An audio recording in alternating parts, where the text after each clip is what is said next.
The first way to get focus is to find purpose. The way to find purpose is you must identify what it is that you have to be purposeful in. Right when you are struggling with what to do, who you are, what's your next move, you are in an identity crisis. You are struggling with just who you are. See, you have not discovered who you are. You have to discover who you are in order to move you forward. Your two things. Your career is what you paid for. Your calling is what you made. So God took this tree trunk and made a lot of branches. Comedy made me a movie, TV star, a radio star. I could write books. But then what he made me for was to motivate people, to change people's lives by sending me through a process that was so hard for me to overcome. When somebody like you stands up and asks me a question, I know the answer without even thinking, because I've been processed. In a time when people are feeling a great deal of anxiety and fear and reservations about the future, at a time when people are going to work and don't know whether or not they will have a job when they get off, and not necessarily because of their performance, but because of what's happening in the economy, at a time when there are challenges more so than ever before in personal relationships, when we look at what's happening on the crime level and what's happening with our youth, that many times I'm sure that we've all taken time just to stop and reflect. Many times when we hear what's happening in the news or read the newspapers, where's all of this leading to? What's going on here? And so I think that now more than ever, we must begin to look at what are the things that we can do that would put us on some firm footing in life, that will enable us to do some things and use some powers that we have, that many of us go through life never ever discovering that we have those things going for us. And part of that, I believe, is knowing what it is your life worth. What is it that gives your life a sense of meaning and purpose? Because once you find that, it puts you in your power place. See, if you know what your life work is, I encourage you to start working on it. If you can't do it all at one time, do just a little bit of it. And if you don't know what it is that you showed up to do, if you don't know why you're here, I encourage you to find out what your purpose is here. What is the meaning of your life? What will be different? Have you ever asked yourself that question? I've done that. I remember coming from a friend of mine's funeral, and I was reflecting on how much time I had left. And I went for a walk in a park thinking about this guy whose life was so promising. And I mean, he wasn't an old guy. He was quite young, in fact. And I thought about all of the things that he said he was going to do, and he never got a chance to do those things. And I started thinking about my own life and how much time I had left to do the things that I would like to do. And at that time, I wasn't sure what my life purpose was, what my life's work was. I wasn't sure about it at that time. And I thought about it quite a lot. I had some idea, but I wasn't convinced, and I don't think I felt worthy. I didn't believe that it could be me to do this kind of work that I'm doing right now. And I say to you that if you begin to take a conscious effort to find out what it is that you're supposed to do, I say that it can literally save your life. I said that it can literally save your life. So I say that your life is worth finding what it is that you're supposed to do. And I'm not saying quit your job. I'm saying find it and do just a little bit of it. When I wanted to become involved in speaking, I started just learning quotes, listening to other people's tapes, going to seminars, going to workshops, asking other people to help me. Just start working at it just a little bit, but do find out what your work is and hold on to it, and don't let your dream go. Don't let it go. See, and here's something else I want you to begin to look at. Why is it that most people don't pursue their dreams or don't do better than what they're doing if they're capable of doing it? I think that many of us don't go the next step because we don't know what to do yet. And I say that the reason that we don't even explore the possibility of what to do is because subconsciously we don't believe that it can happen for us, and we don't believe that we deserve it. So here's what I'm suggesting. How much time do you spend working on you? How much time do you spend every day working on your dream? In the last 90 days, how many books have you read? In the last year, what new skill or knowledge have you acquired? What kind of investment have you made in you?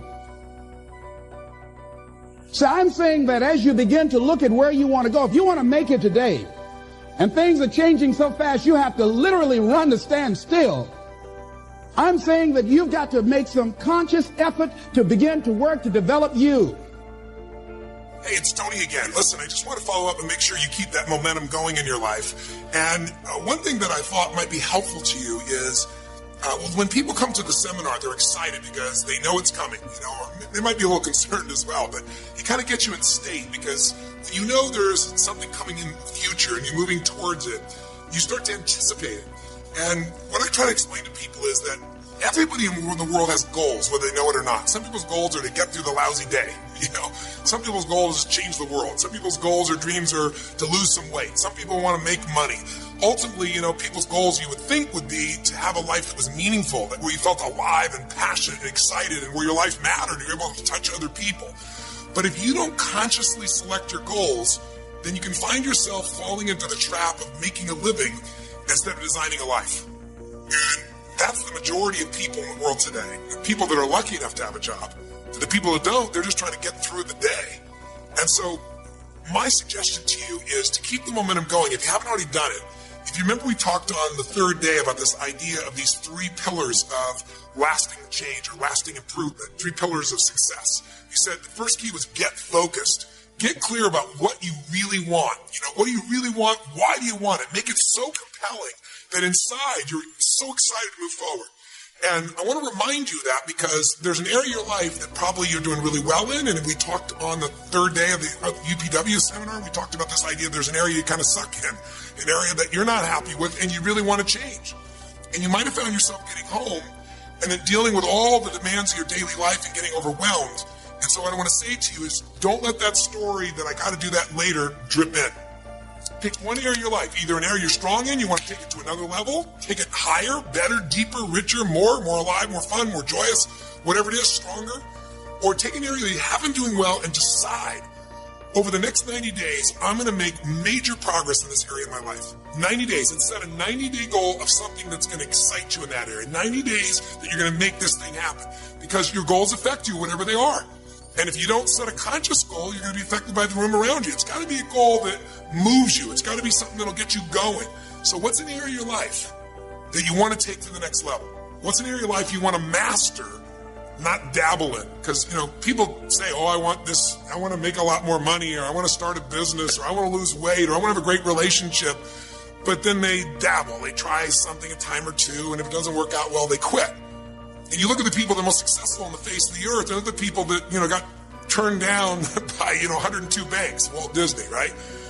Or, people that went out there and they sold everything that they had to start a business, and it didn't work out so well in the beginning, but they eventually found the way. The people that succeed are the people that didn't just have a dream or goal. They had a dream or goal that was so exciting to them, so obsessive to them, that when nothing worked, they kept on going. So figure out what's going to excite you like that. What's one goal, one focus? If you want to go 3, do 3 max.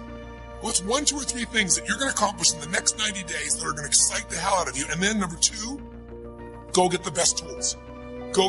Find a role model. Find somebody who knows that area, has mastered that area, and give you the insights and show you. Not somebody's going to talk a good game, somebody who's done it.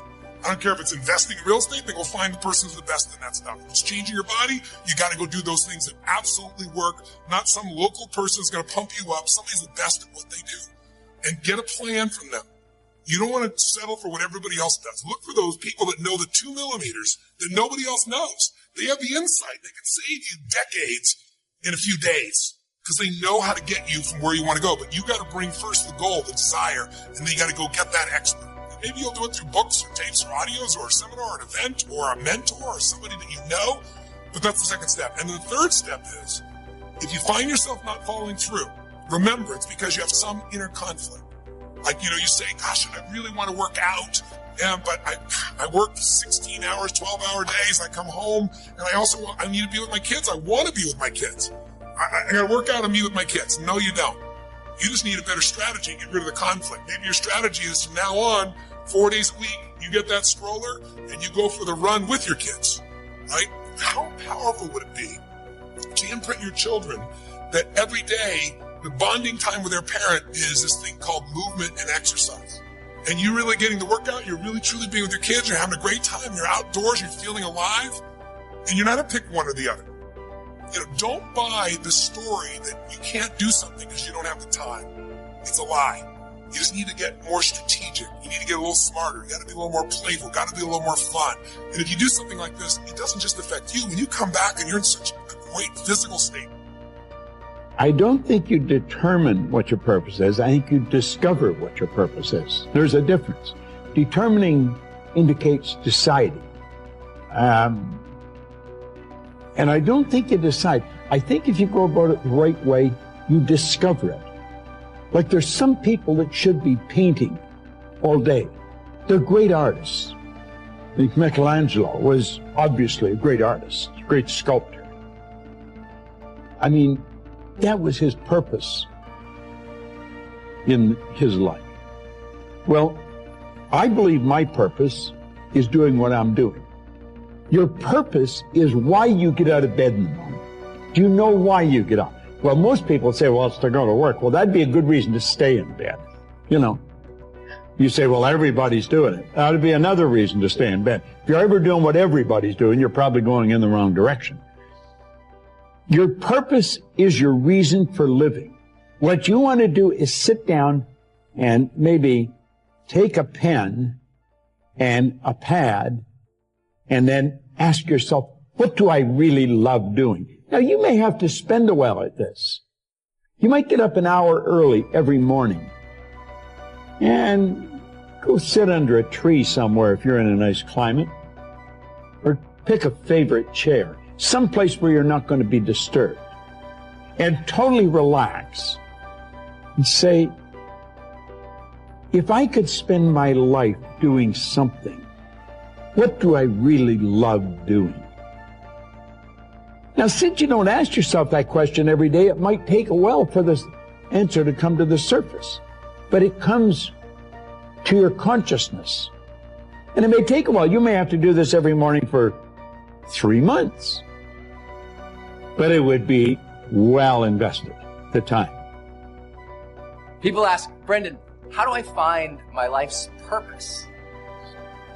Gosh, I can't find a good haircut. No, it is not an easy question, but I get it on stages around the world when I'm speaking. We get it so many submissions here to the show. Brendan, talk about life's purpose. I mean, how do you find it? And first and foremost, I'm not sure that you ever find it. I'm not sure that you wander outside of your house one day and the piano of purpose falls on top of your head and suddenly you're like, oh, that's why I'm here. I think that purpose is more self-defined than just discovery. Suddenly, one day where the sudden answer emerges upon us. I think that we have to decide what it is for ourselves. But I think that we have been given some clues. I don't pretend to know the answer to what your life's purpose is or anybody's life's purpose outside of even my own. And honestly, my own has shifted and shaped its way throughout my life to emerge into what it is today. And I'll share what I think mine might be with you. But I got mine I think the way everyone else gets theirs is through that process of just asking, what are we about? What do we want to serve and give to the world? What is it that we want to stand for? What do we find meaningful in our own lives? We can ask a series of questions that might get us closer, but we shouldn't miss the hints that are right in front of us every single day. I don't think that you have to be, operating just from a place of religion or spirituality to find that answer. And often people go to those two realms to find the answer, and I think that's vital and it is important. And I found most of my inspiration from those categories of life, but I think just as a realist looking around the world, you can observe that something is unique about the human species, about who we are, and about maybe what that might give us some indication into what life's purpose might be for many of us. And that first thing, if you look around the world and you start paying attention, you start to notice that, we're all alive. You're alive. I'm alive. If you're watching this, you're alive, right? And so maybe there's a little hint there, a hidden sort of joke, that if we are alive, maybe part of life's purpose is to be fully alive. How simple is that? What if that was your day? You just say, you know what, today, I'm going to be fully alive. I'm going to feel an incredible sense of vibrancy and joy and real zest and presence to my life today, because you know what? What a gift it is that I'm still here, that I'm alive, to really fully sense an aliveness and to cultivate an aliveness in our body and in our mind and in our spirit so that we exude life to other people. You want to learn how to be sexy or attractive to other people? Be alive, right? Isn't that the people that we're most attracted to? Those who are just joyous, and they have something about their spirit. There's a spark there, what we call a charge. There's some kind of internal charge about them that they stand out. But you know what? They also feel different. By cultivating a sense of aliveness and presence in our life, life feels different. God wants every last one of you to be successful.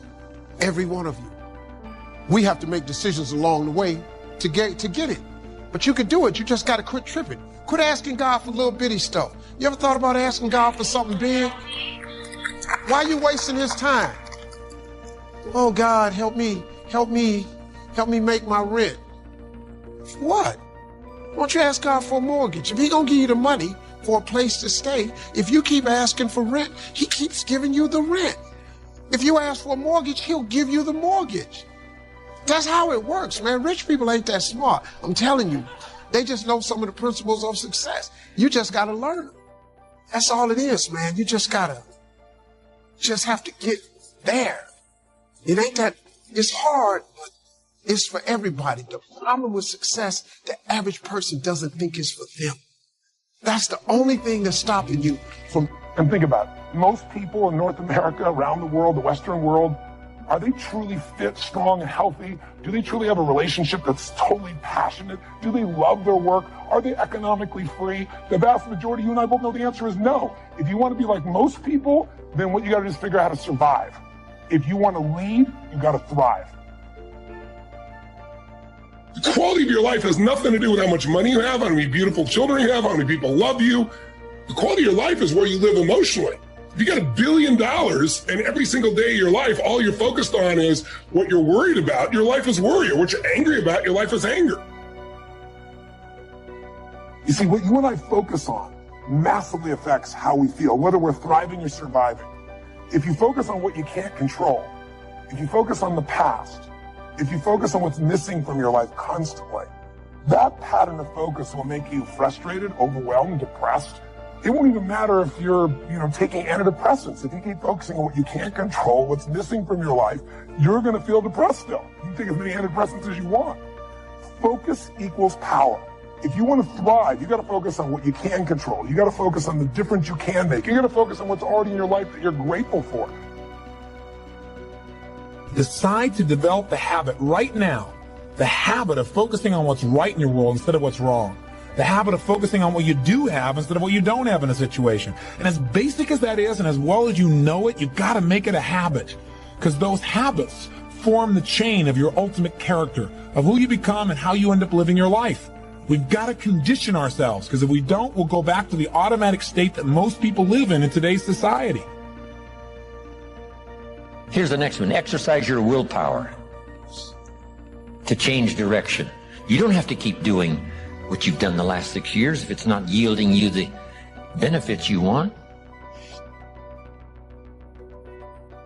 See, if you're a goose, you have no choice to do the next 6 like you did the last 6. But if you're not a goose, here's what you can do. Pick a new destination and start going that way. You say, well, I've done this for the last 2 years. I'll probably have to do it another 2. And the answer is no, not in a million years. Now, you can change one little degree at a time, or if you want to, you can revolutionize the whole thing.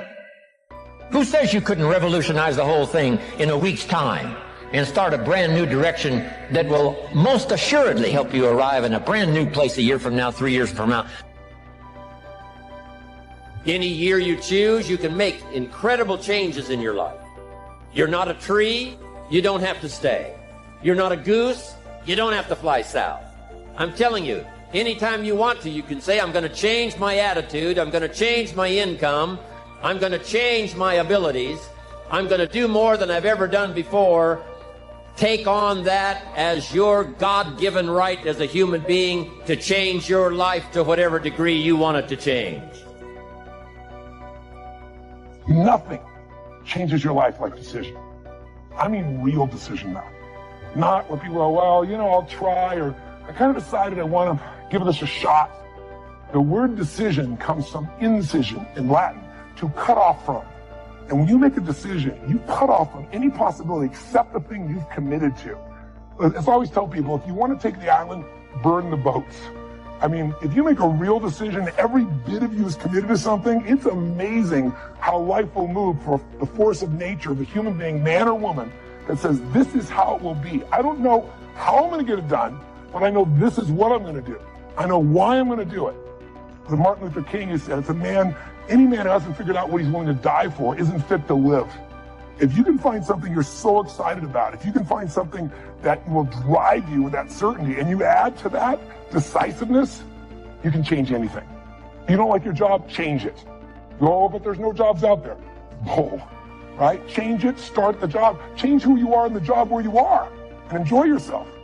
Change your perception. Change your appreciation. Change your gratitude. Change your daily rituals so you start to enjoy things. Change what you notice. Change from trying to get something to trying to give something. The whole game will change. Decisiveness is the ability to make a decision even though you're uncertain once again.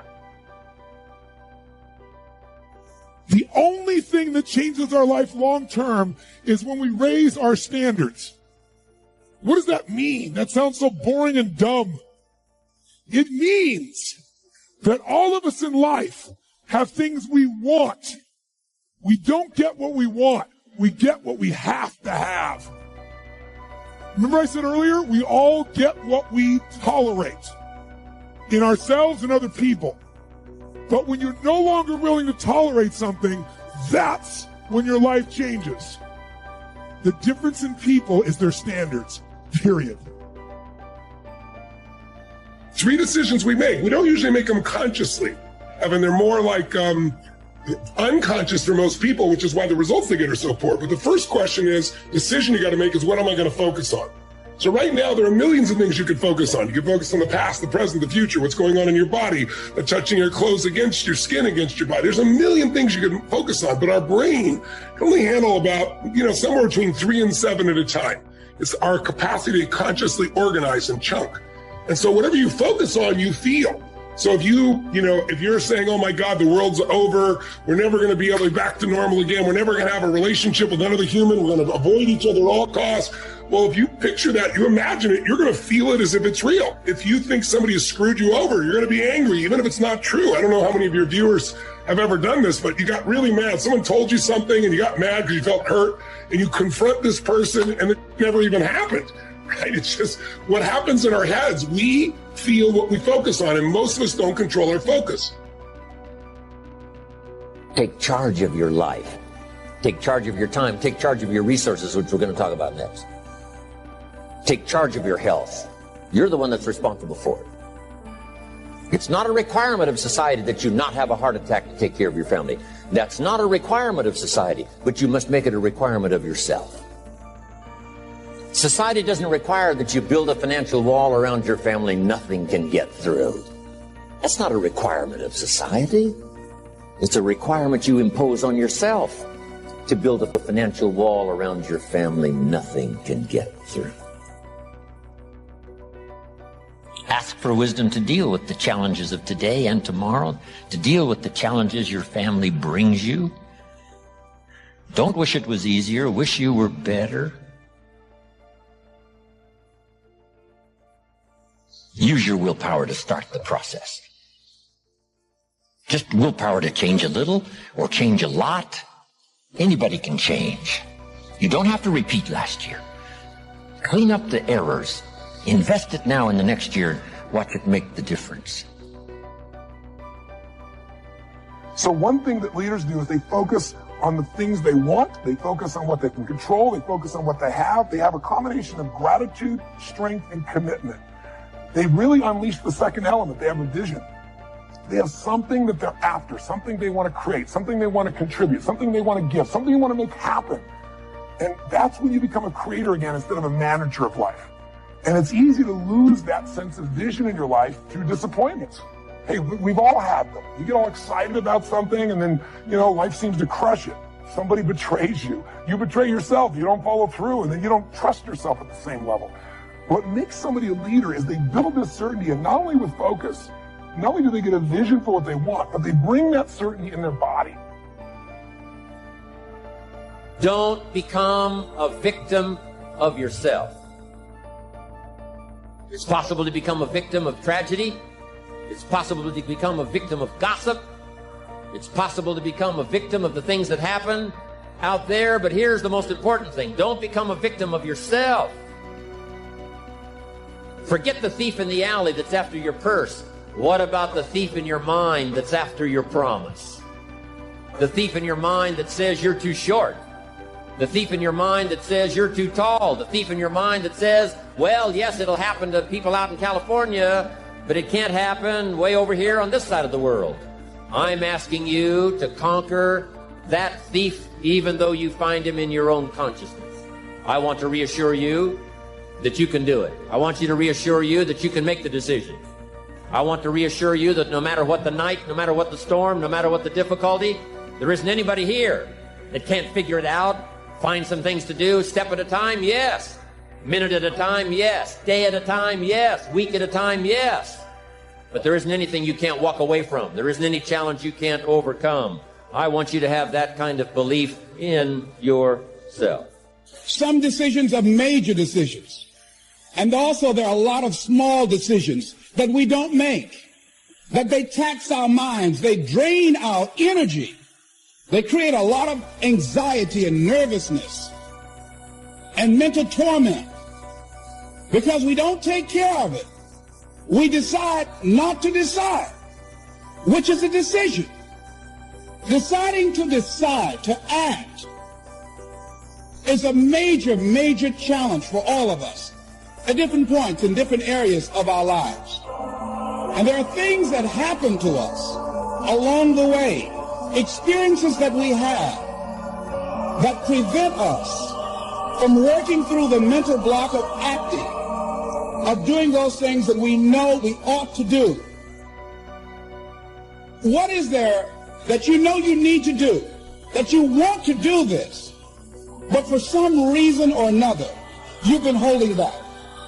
For some reason or another, you just have not been able to gather your nerves or be able to work through the procrastinating or putting it off or justifying or blaming. Some reason or another, you just haven't done it.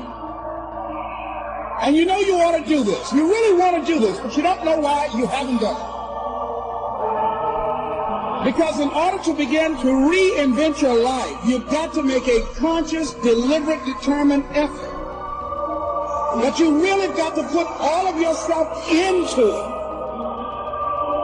It's very challenging to act, to do those things. There are times when you're looking at it and you say, I know I need to do this, but I don't feel like it. I don't want to do it. I know I need to do it, yet leave me alone. No. I don't want to do it. I think that among the things that prevent us from acting is the fear of failure. And if you've already failed, you don't want to fail again. The pain of that, the disappointment, the fear of loss is another thing. Because many times when we do those things that we know we need to do, we feel that we might lose somebody that we love very much and care about. We don't want to hurt anybody. Many of us don't act because we want other people's approval. We want everybody to like us and to accept us. And that's not possible. Many of us don't do the things that we want to do and don't act because of lack of self-confidence. We don't believe enough in ourselves. Some people won't act until there's a crisis situation. We don't have the courage, and that's what it takes, courage. It takes guts to do that which you know you need to do. If you don't have the courage to act, life many times will move on you and make you act. Life will whoop your butt so bad. You will be so miserable, you will catch so much hell, you say, yes, I will do it. What do you want me to do? Take me. See, many things we don't do is because of the fact we want people to like us. There's some necessary losses in life. When you decide acting in your best interest, you're going to lose some friends.